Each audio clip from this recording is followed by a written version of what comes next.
Peregrine falcon is a well-respected falconry bird due to its strong hunting ability, high trainability, versatility, and availability via captive breeding.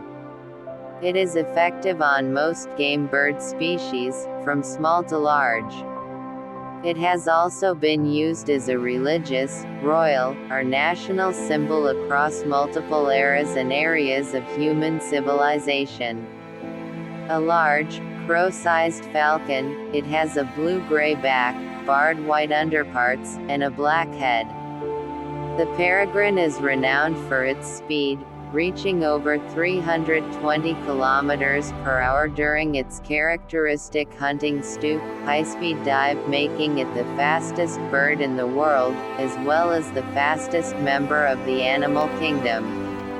According to a National Geographic TV program, the highest measured speed of a peregrine falcon is 389 kilometers per hour.